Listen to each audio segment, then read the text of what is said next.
Hello guys, it's Tuesday, January 14th. We have a 6-game NBA slate for today. It actually starts 30 minutes later than usual, so it's going to be a 4:30 p.m. Pacific time start. And as usual, starting off with point guard James Harden. He's 13K without Russell Westbrook. This is just going to be the absolute lock of the slate. Yeah, he is 13K. He's priced up there. I believe he was like 13.6, 13.8 last year when Chris Paul was out, and this is just going to be an absolute great spot for James Harden. We know the kind of usage that he gets without Westbrook on the court, or with and without, obviously. But just without Westbrook in this kind of matchup away in Memphis, though, it doesn't really matter about the matchup here. Memphis is just so good at keeping the pace up. They play really fast, and they're third in pace. Houston's second, so it's going to be a very high-scoring game. And of course, Houston runs everything through James Harden. So you guys all know that. I don't have to go too long about that. Harden is going to be an absolute cash lock. You just pretty much have to play him. Next is going to be Luka. Luka, he's not going to be a core play because of just the price difference. It's only $400 more for Harden. Obviously, Luka gets a terrific matchup as well. He triple-doubled easily in 3 quarters last time at Dallas against the same Warriors team. But I just don't really want to pay up for Luka when you can get James Harden for only $400 more. Obviously, a tournament play for sure. Next, Trae Young. He's 10.2K. He's currently questionable, so probably not going to be somebody that I'm going to target. I think for sure for tournaments, just another guy, just similar to Luka, you can target. I think it could be a nice tournament play if just the news comes pretty late. It is a 4:30 start for that, so it's going to be one of the first games on the slate. So you're going to definitely know by then, but it just depends on like when you get the news. Next is going to be D'Angelo Russell, 7.9K against the Mavericks, because we know D'Angelo's just going to be the main guy with the Warriors having so many injuries still. He still remains really affordable, 7,900. And maybe this game being in Golden State allows the game to be a lot closer. And especially if Porzingis is out, then probably the game can definitely be at least within reach. So all these Warrior stars can get the regular minutes. And again, just D'Angelo's going to be the main guy for the Warriors, so he's going to have to take a ton of shots. There's definitely a very solid ceiling for him, and I think that you can definitely take a shot on him.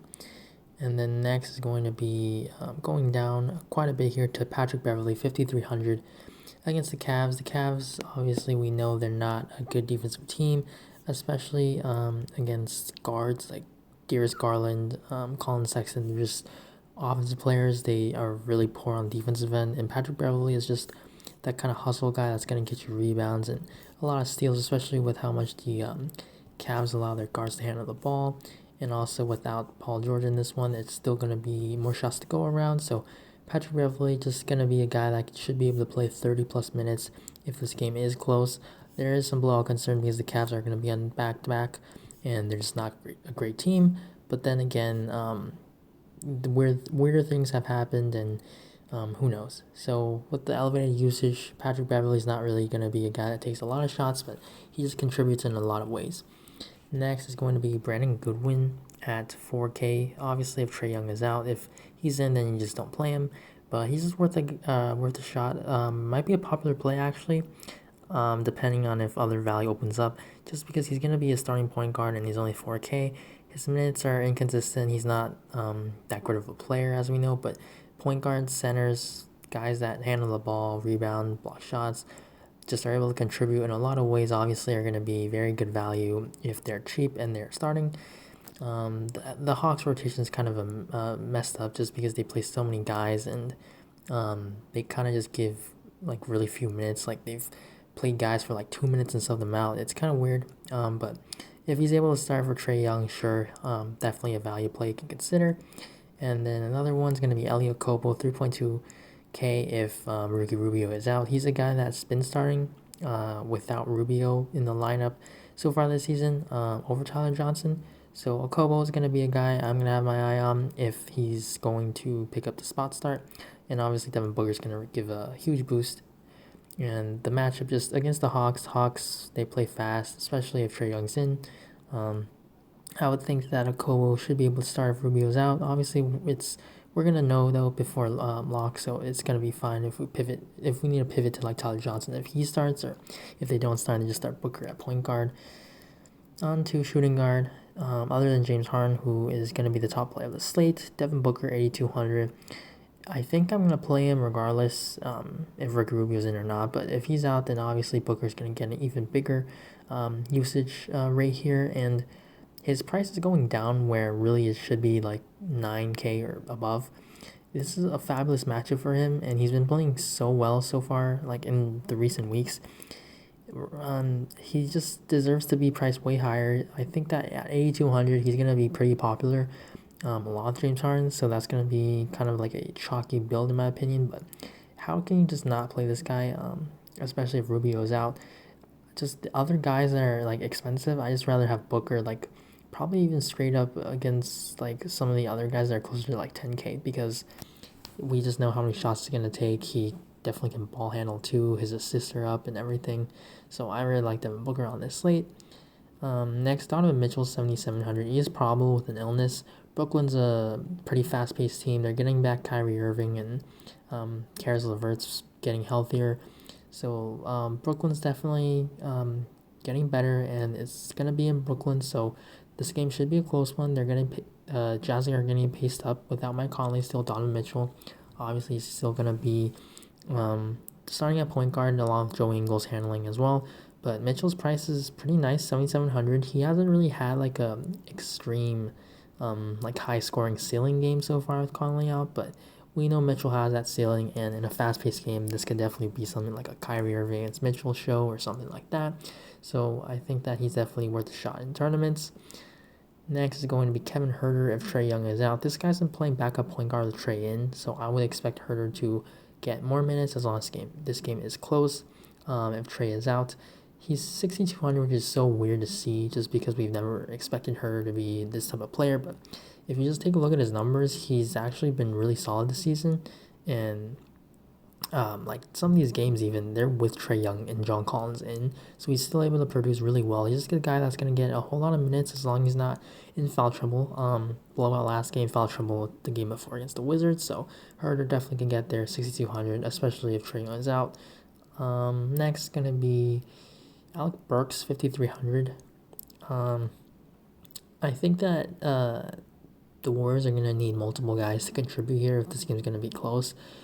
Especially if Porzingis is in, because D'Angelo Russell is not going to be able to do it all himself, and Alec Burks, now without Damian Lee and a few other Warriors, he's just going to be the main guy coming off the bench, second unit, and he'll definitely close the game if it's close, and he's just a guy that's going to get double-digit shots, like 12 at least. He's shooting, a lot of them, and he's not really shooting well, so you can definitely see some positive regression, and he's just a guy that's able to contribute in other ways.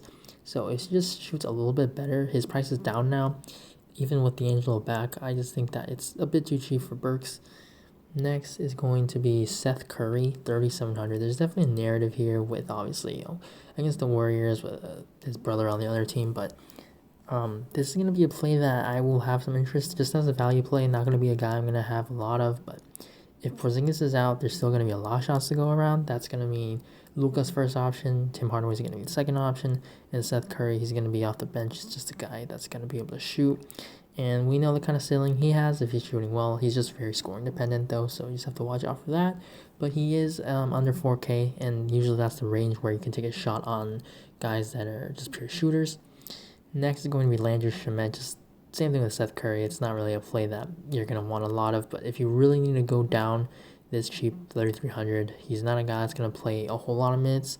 We've seen recently, but obviously he's known for 3-point shooting, so he should be able to get some more shots this time, and he should be able to make some more. He's just not that bad of a shooter, as we've seen the last 2-3 games.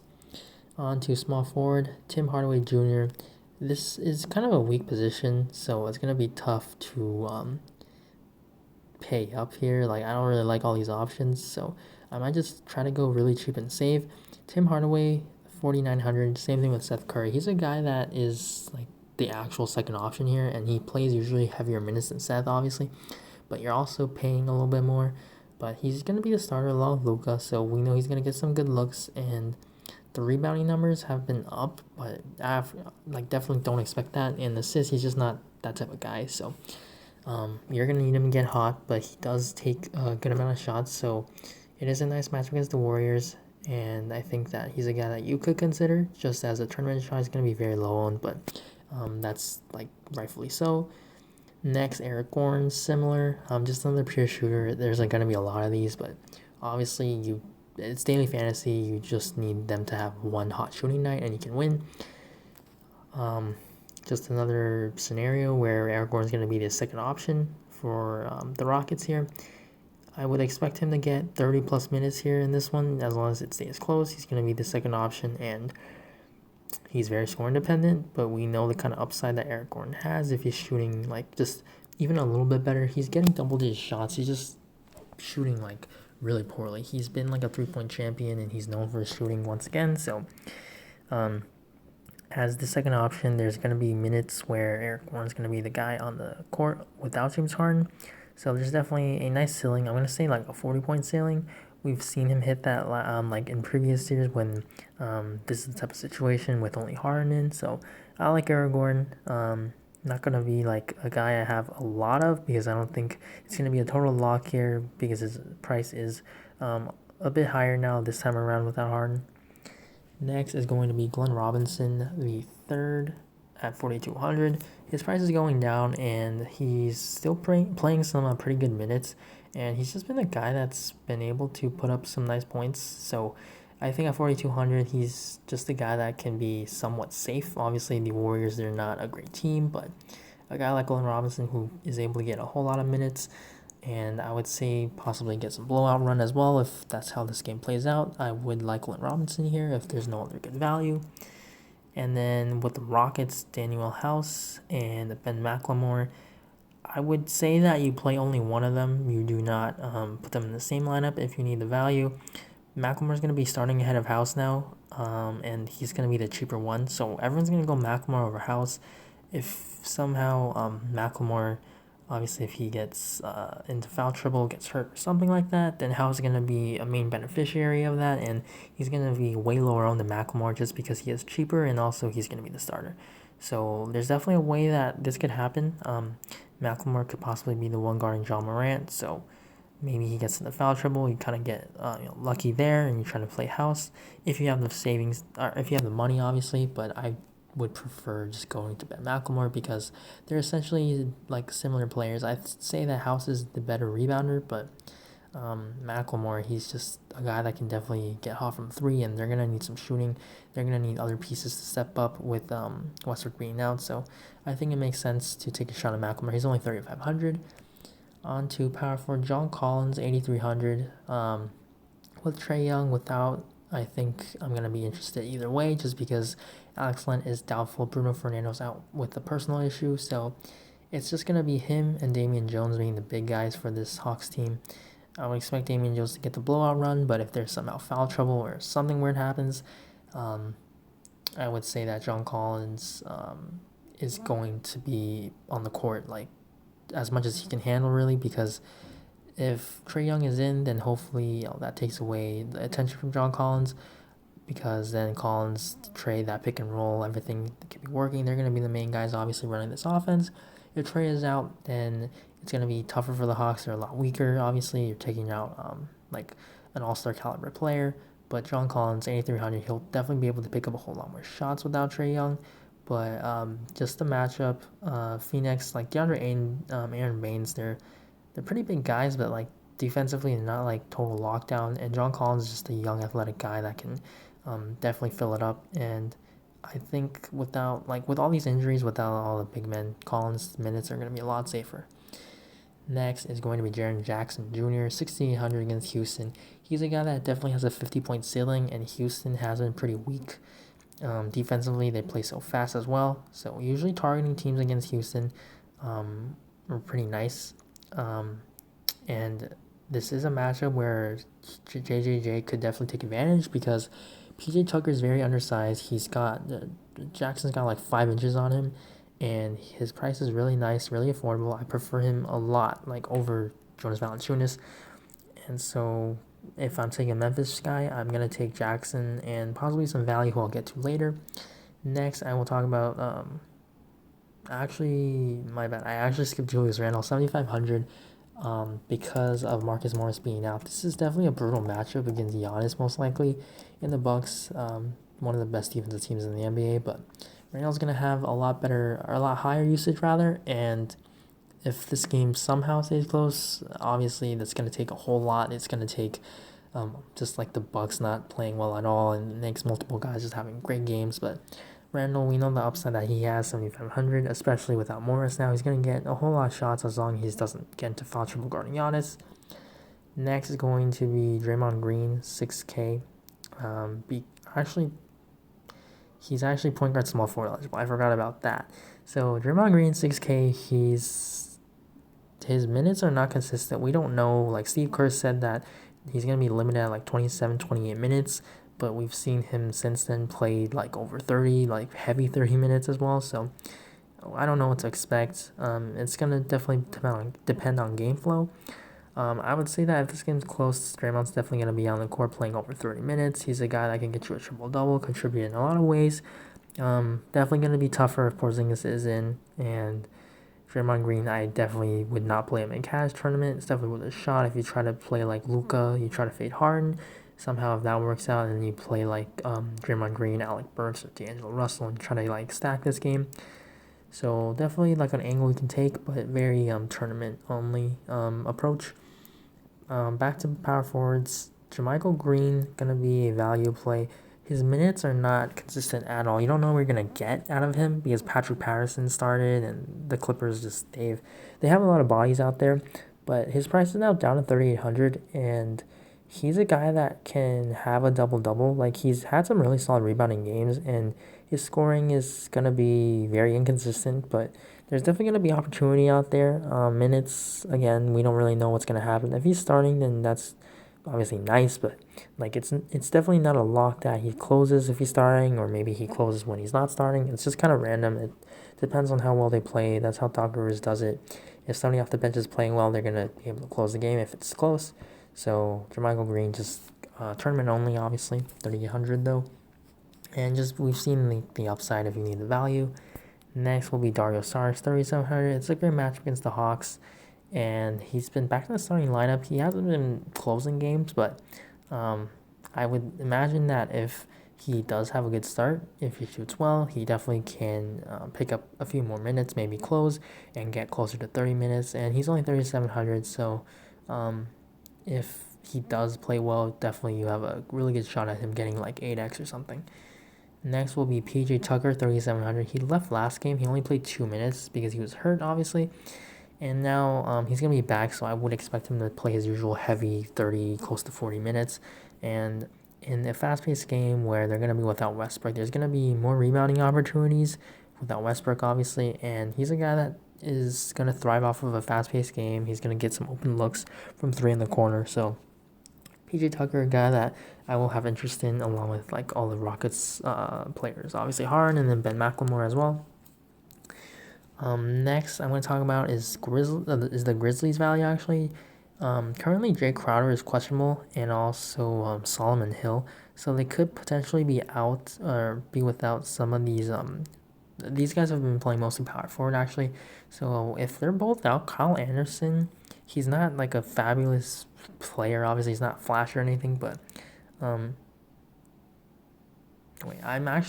thought he wasn't questionable. I'm not sure, but obviously, if Kyle Anderson, all these guys are questionable, it's gonna be really the Grizzlies are gonna be really shorthanded. I actually forgot like some of these power forwards, maybe it's actually Kyle Anderson that's questionable. It's Solomon Hill that I would recommend, because they're going to be without Anderson and Crowder. Then that's going to be a lot of minutes to soak up. Obviously, they could go with like Brandon Clark, or Jaren Jackson plays a few more minutes if he's out of foul trouble, and go bigger, but Houston does play small, so I would imagine Solomon Hill can definitely match up against PJ Tucker. So Hill, he probably can get close to 30 minutes in this one.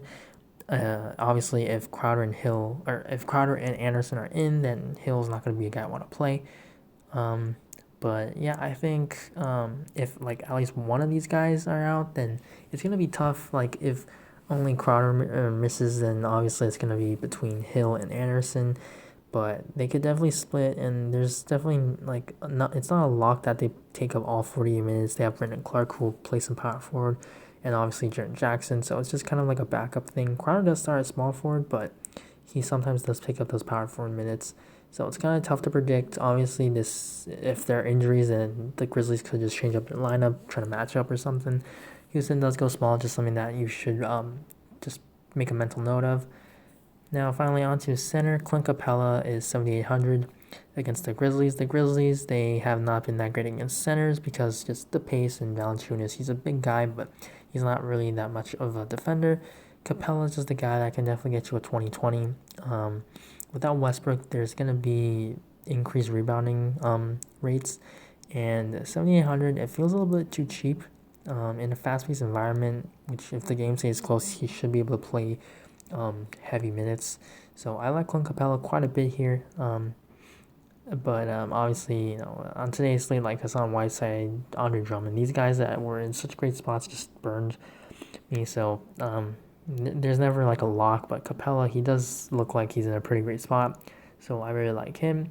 Montrezl Harrell is 7K. I like him as well, with the Cavs just being very weak defensively.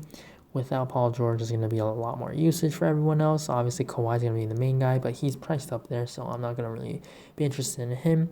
But Lou Williams is going to be playing, so we know how well Lou and Montrez work in the pick and roll. I like Harrell here, 7K. There's definitely a good upside of 50, 60 points even if we definitely like can get an upside game, obviously. But I just think he's a pretty solid play. Next is going to be Mitchell Robinson. He's tournament only. A lot of these guys are tournament only, but he's 4,700. He has problem with a toe injury. The Bucks are going to be without Robin Lopez, so maybe that makes the matchup a little bit better. But maybe he could get some blowout run if this game does turn out that way. But we know Mitchell Robinson has a lot of upside. There's no Marcus Morris, so we're not going to get him at power forward. Robinson and then play the usual role at center, maybe some more usage, but he's just a guy that has a big time upside. He's a guy that's put up like 40 DraftKings points. I think he hit like 50 maybe last year. Obviously the Bucks, they're a team that likes to protect the rim, but Robinson's a 7-1 guy. He's coming off the bench, so he's not going to match up like all the time with Brook Lopez, and it's probably going to be more DJ Wilson, who's going to be definitely a much weaker guy than compared to the Lopez brothers. So there's definitely an upside here with Robinson. His price is down now because he's been pretty bad lately, foul trouble, all that. So 4,700 seems a bit cheap. And then DeAndre Jordan, 4,400. He also seems cheap, but just know that it's always going to be a timeshare between him and Jared Allen if they're both not hurt, not in foul trouble. So you're probably not going to get more than like 24 minutes out of him. But certainly they're going to need DeAndre out there because of the size against Rudy Gobert. And if Jared Allen somehow gets into foul trouble, then sure, DJ, he's going to be the main guy here to benefit. And there's definitely a path to like a pretty solid game if that happens. And then that last guy is going to be Damian Jones, 3K, just because Alex Len's doubtful and they don't have Fernando once again. And he would be the guy that can get blowout run. He's a guy that's not really productive, but if there's no other value, if he starts at center or something like that, I think it's worth a shot. So overall on this slate, James Harden's is going to be the best play of the slate. You just plug him in if you're playing cash games. You just don't think twice about it. Next, I'm going to put in Devin Booker, 8,200, regardless if Rubio's in or out. Obviously, if Rubio's in, I'll maybe reconsider, but as of now, I just still like Booker regardless. And then value, I'll go with Ben McLemore just for the savings for now, but if I can go up to $200 more to get PJ Tucker, I'll do it. Patrick Beverly for my guard position, and then Alec Burks for my utility. I think that all these guys definitely have a pretty solid upside. Obviously, McLemore's going to be a main salary saver, but you just basically plug in Harden, probably take a Houston guy, McLemore, or PJ Tucker, and the rest of the way, it's going to be like a 6v6 really. The Cavs and some of these other teams are on a back-to-back, so that's something that you have to note of either on a front or a back end. Houston, they're on a front end because of Westbrook, obviously, he's resting. So there's definitely something to monitor if you're thinking about like rest news. Usually though, the Cavs, like they're a team that announces it pretty early in morning shoot around, like Kevin Love, he sometimes rests. So definitely make sure to follow up on that. Obviously, Larry Nance, something that I must say though before I end the video, the Lakers commentators said that Larry Nance is expected to play. They actually saw him and they asked him, and Nance said that he will play Tuesday against the Clippers. So I think if Kevin Love were to miss, Larry Nance, he could be limited, but he only missed like 10 days. Um, Obviously, there's other guys on the Cavs that you could play if there's no other guys at rest. Clippers are definitely a target for big men, so like Tristan Thompson, he's kind of expensive, but there's other just Cavs that you definitely need to keep your eye on if there's some rest news for them. But again, James Harden is going to be the top option. Ben McLemore will be my value play of the slate. So if you guys enjoyed this video, please leave a like down below. Please subscribe to the channel. And if you have any questions on the slate or any of my picks and guys I didn't mention or whatnot, you can leave a comment down below, or you can just add me on Twitter at Bobfuls. DM me if that works better for you, whatever. But good luck on this slate, and I will see you in the next video. Bye.